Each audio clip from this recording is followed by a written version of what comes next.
When American Idol's most promising contestants finally finish the show, they usually go directly into the studio. Season 9's Casey James did not. There's many different ways to approach coming off of a show like American Idol, and sometimes I think it's just unfortunate that people maybe don't have the experience or the vision of where they want to go yet, and there's nothing wrong with that. I've always written and I've always known what I want things to sound like. If you don't, then it's very easy just to kind of come out with an album and really, you know, I guess capitalize on the moment.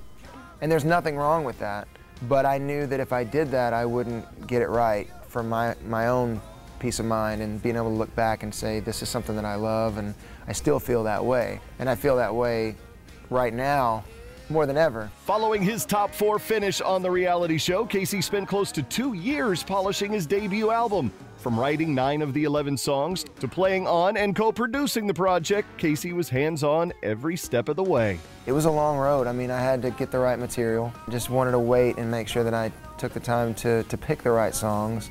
And not only that, but make sure the music is right and get the right musicians and the right studio, the right production. Well, I'm just like a child. In the end of the process, everyone said, you need to be listed because people need to understand how much you had to do with this. And, you know, I'm glad because I think it gives people a different view of what it's about, because I wrote the songs, I play on them, you know, co-produced them, and I was there for every single thing that went down. I never knew that love could be so sweet. I wrote each song knowing that it was going to be a piece of this album as a whole, and everything has its place. And if you listen, you really shouldn't listen to any one song without first listening to the whole album.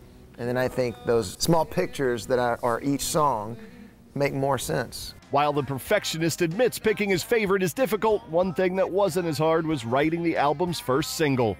The grammatically not so perfect Let's Don't Call It a Night. Let's don't call it a night. Love the way you're holding it tight. And it just really came out of us really fast, and I loved it so much that I started playing it live the next day. I've always felt like the song is a great introduction to me as an artist. You know, I've got a lot of deep songs on the record, and this one is not too deep. You know, I don't feel like it's a lot to ask of people to just kind of get on board and listen to it. Don't call